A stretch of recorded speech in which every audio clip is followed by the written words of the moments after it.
Shalom, Om Swastiastu, Namo Buddhaya, salam kebajikan, salam sejahtera untuk kita semua. Salam dan bahagia.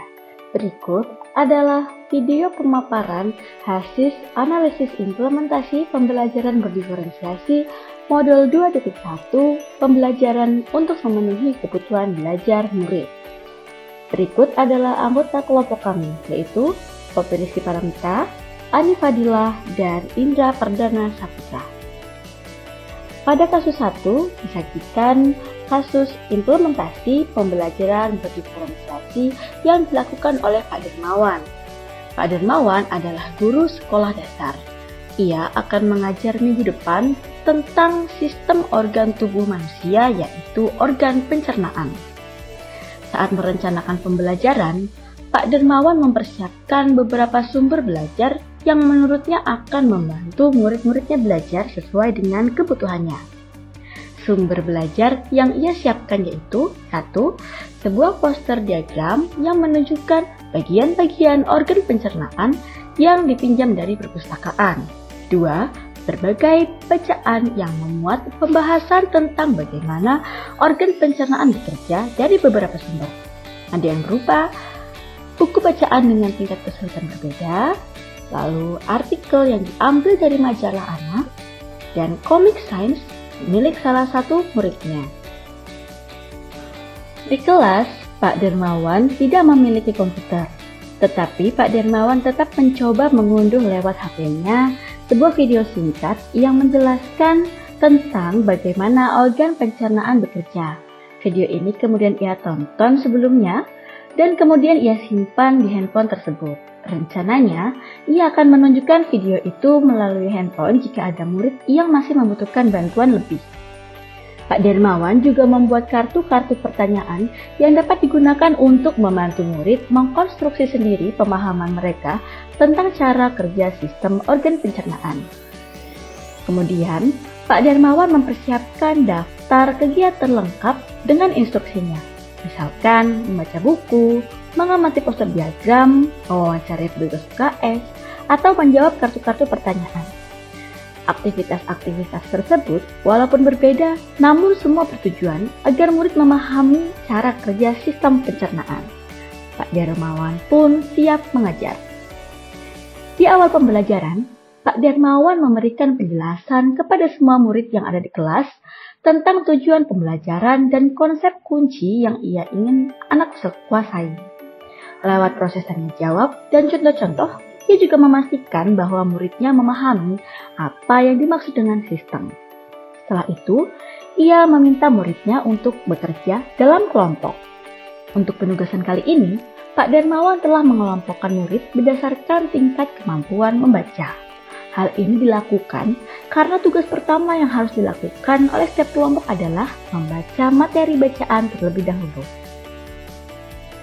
Pak Dermawan menjelaskan pada murid-muridnya bahwa dalam satu minggu tersebut, setiap kelompok akan mendapatkan target untuk menyelesaikan kegiatan yang telah disiapkan oleh Pak Dermawan. Keputusan tentang kegiatan mana yang ingin dilakukan lebih dulu diserahkan sepenuhnya kepada murid. Yang jelas, mereka diberikan kesempatan melakukan kegiatan-kegiatan tersebut pada saat pembelajaran IPA di minggu tersebut. Selama proses murid melakukan kegiatan, Pak Dermawan memastikan ia mengobservasi dan memantau pemahaman murid-muridnya. Ia mendatangi tiap kelompok, mengajukan pertanyaan dan memberi pertanyaan lanjutan kepada murid-murid yang memerlukan bantuan atau perlu diberikan tantangan lebih. Ia membantu menunjukkan videonya lewat HP-nya kepada beberapa anak yang tampak masih kesulitan. Ia juga membantu mereka memahami konsep-konsep kunci dengan kosakata sederhana yang display di kelas. Pak Dermawan juga membuat catatan-catatan penilaian selama proses ini. Setiap jawaban murid, pertanyaan murid ia perhatikan lagi. Ia gunakan informasi ini untuk menyesuaikan tingkat bantuan yang ia berikan kepada murid. Pak Dermawan kemudian melakukan penilaian untuk mengetahui sejauh mana murid-muridnya memahami materi tersebut. Ia melakukan penilaian dengan tier assessment. Untuk murid-murid yang kemampuannya kurang, ia menugaskan untuk menjelaskan alur pencernaan dalam sebuah diagram alur sederhana. Dan untuk murid-murid dengan kemampuan sedang, ia meminta mereka membuat sebuah cerita narasi tentang alur pencernaan dengan kosakata yang lebih bervariasi. Sedangkan untuk murid-murid yang dengan kemampuan tinggi, ia meminta mereka untuk membuat sebuah cerita kreatif dari perspektif seorang makanan yang menarasikan alur pencernaan. Melalui tugas ini, penyusunan kalimat dan pemilihan kosakata yang digunakan tentunya jauh lebih sulit. Apakah kebutuhan belajar murid yang berusaha dipenuhi oleh guru tersebut? Kebutuhan murid yang berusaha dipenuhi oleh guru tersebut yaitu terdiri dari 3 aspek. Yang pertama, kesiapan belajar, minat belajar, dan profil belajar.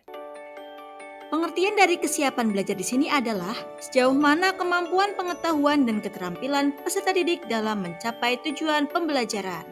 Di sini Pak Dermawan melakukan beberapa hal berikut, yaitu yang pertama, Pak Dermawan membuat kartu-kartu pertanyaan yang dapat digunakan untuk membantu murid mengkonstruksikan pemahaman mereka tentang cara kerja sistem organ pencernaan. 2. Pak Dermawan mempersiapkan beberapa buku bacaan dengan tingkat kesulitan yang berbeda-beda dan mempersiapkan sumber belajar berupa sumber bacaan, misalkan poster, comic sans, dan buku atau video. Yang ketiga, mengetahui pengetahuan awal siswa lewat proses tanya jawab dan contoh-contoh. Ia juga memastikan bahwa murid-muridnya memahami apa yang disebut dengan sistem. Kebutuhan murid selanjutnya adalah minat belajar. Minat belajar memiliki peranan yang besar untuk menjadi motivator dalam belajar.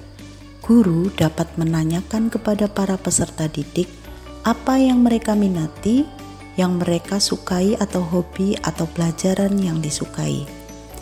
Kemudian, Pak Darmawan memberikan kebebasan pada setiap kelompok untuk memilih kegiatan yang telah dipersiapkan. Kemudian Pak Darmawan juga mempersiapkan kegiatan yang sesuai dengan minat murid-muridnya. Misalnya, ada anak yang suka membaca, maka membaca buku, artikel, komik tentang sistem pencernaan.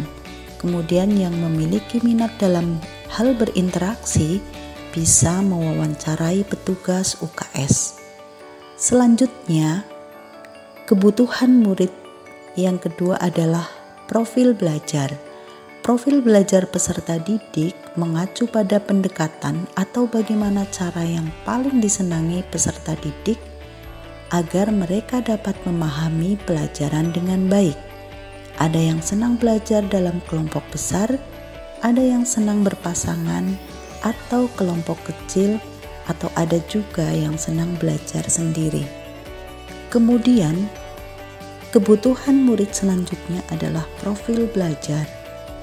Di sini media-media pembelajaran memenuhi gaya belajar murid seperti visual, kemudian audio dalam pembelajaran. Selanjutnya gaya belajar sesuai dengan tingkat kemampuan membaca murid, dan pemberian tugas siswa disesuaikan berdasarkan kemampuan membacanya. Kemudian bagaimana cara guru tersebut menentukan kebutuhan belajar muridnya? Yang pertama adalah kesiapan belajar.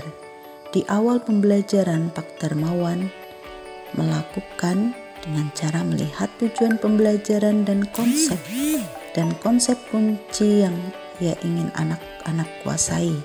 Selanjutnya mengobservasi kemampuan belajar murid dan melakukan pemetaan atau pengelompokan murid berdasarkan tingkat kemampuan membaca atau menyesuaikan teks yang dibaca tiap kelompok dengan kemampuan membaca mereka. Yang kedua adalah minat belajar. Pak Darmawan menjelaskan pada murid-muridnya bahwa dalam 1 minggu tersebut, setiap kelompok akan mendapat target untuk menyelesaikan kegiatan yang telah disiapkan oleh Pak Darmawan tersebut. Keputusan tentang kegiatan mana yang ingin dilakukan lebih dulu diserahkan sepenuhnya kepada murid. Yang jelas mereka diberikan kesempatan melakukan kegiatan-kegiatan tersebut pada saat jam pelajaran IPA di minggu tersebut. Kebutuhan belajar murid yang ketiga adalah profil belajar, di mana Pak Darmawan mempersiapkan sumber belajar yang variatif yang menurutnya akan membantu murid-muridnya belajar sesuai kebutuhannya. Di antaranya adalah adanya poster diagram, kemudian beberapa buku bacaan dengan tingkat kesulitan berbeda-beda, artikel dan komik sains. Preferensi gaya belajar. Pak Darmawan menggunakan media pembelajaran yang variatif untuk mengakomodasi semua profil belajar muridnya. Ada gaya belajar visual, di mana penggunaan poster, buku bacaan, artikel dan komik, serta menyiapkan video tentang sistem organ pencernaan. Kemudian dalam melayani murid yang gaya belajarnya audio, Pak Darmawan menyiapkan video tentang sistem organ pencernaan. Dan bagi siswanya yang memiliki gaya belajar kinestetik, disuruh mewawancarai petugas UKS. Selanjutnya, strategi pembelajaran berdiferensi apa yang digunakan? Pak Darmawan menggunakan 3 strategi, yaitu yang pertama adalah diferensiasi konten, kemudian diferensiasi proses, dan diferensiasi produk. 1. Diferensiasi konten. Konten merupakan apa yang diajarkan pada murid dengan mempertimbangkan pemetaan kebutuhan belajar murid, baik itu dalam aspek kesiapan belajar, aspek minat murid, dan aspek profil belajar murid. Atau kombinasi dari ketiganya, strategi yang dapat dilakukan oleh guru untuk dapat mendiferensiasi konten yang akan dipelajari oleh peserta didik adalah 1. Menyajikan materi yang bervariasi, 2. Menggunakan kontak belajar, 3. Menyediakan pembelajaran mini, 4. Menyajikan materi dengan berbagai modal pembelajaran dan menyediakan berbagai sistem yang mendukung. Untuk diferensi konten, yang pertama, Pak Darmawan mempersiapkan beberapa buku bacaan dengan tingkat kesulitan yang berbeda-beda. Mempersiapkan sumber belajar berupa sumber bacaan, misalnya poster, komik, sains, buku atau artikel, kartu-kartu pertanyaan, dan video. Yang kedua, diferensiasi proses. Pak Darmawan memberikan penjelasan kepada semua murid yang ada di kelasnya tentang tujuan pembelajaran dan kunci yang dia ingin anak-anak kuasai. Lewat proses tanya jawab dan contoh-contoh, dia juga memastikan bahwa murid-muridnya memahami apa yang dimaksud dengan sistem organ pencernaan manusia. Pak Darmawan telah mengelompokkan murid berdasarkan tingkat kemampuan murid membaca. Hal ini karena tugas pertama yang harus dilakukan oleh setiap kelompok adalah membaca materi bacaan terlebih dahulu. Pak Darmawan menyesuaikan teks yang dibaca tiap kelompok dengan kemampuan membaca teks mereka. Yang selanjutnya, diferensiasi proses. Pak Darmawan memastikan ia mengobservasi dan memantau pemahaman murid-muridnya. Ia mendatangi setiap kelompok, mengajukan pertanyaan, dan memberi pertanyaan lanjutan kepada murid-murid yang memerlukan bantuan atau perlu diberikan tantangan lebih. Misalnya, dengan menunjukkan video lewat handphonenya kepada beberapa murid yang tampak masih kesulitan. Pak Darmawan juga membuat catatan-catatan penilaian selama proses ini. Setiap jawaban murid dan pertanyaan murid, ia gunakan informasi ini untuk menyesuaikan tingkat bantuan yang dia berikan pada murid. Yang kedua, menyerahkan keputusan untuk menyelesaikan kegiatan kelompok murid sesuai minat. Untuk diferensi produk, Pak Darmawan menugaskan mereka untuk menjelaskan alur pencernaan dalam sebuah diagram alur sederhana yang dilengkapi penjelasan singkat. Dengan menggunakan kosakata sederhana sesuai dengan yang telah mereka pelajari dan bahkan telah dia display di kelas. Untuk murid-murid yang kemampuannya sedang, ia meminta mereka membuat sebuah cerita narasi tentang alur pencernaan dengan kosakata yang lebih bervariasi. Untuk murid-murid yang kemampuannya tinggi, Ia meminta mereka membuat sebuah cerita kreatif dari perspektif seorang makanan yang menarasikan alur pencernaan. Melalui tugas ini, penyusunan kalimat dan pemilihan kosakata yang digunakan tentunya sudah lebih sulit. Bagaimana guru tersebut melakukan penilaian? Cara guru tersebut dalam melakukan penilaian, yang pertama ada assessment for learning. Assessment for learning adalah penilaian yang dilakukan selama berlangsungnya proses pembelajaran dan biasanya digunakan sebagai dasar untuk melakukan perbaikan proses belajar mengajar. Berfungsi sebagai penilaian formatif, sering disebut sebagai penilaian yang berkelanjutan atau ongoing assessment. Untuk assessment of learning adalah penilaian yang dilaksanakan setelah proses pembelajaran selesai dan berfungsi sebagai penilaian asumatif. Yang selanjutnya, assessment as learning. Assessment as learning atau penilaian sebagai pembelajaran.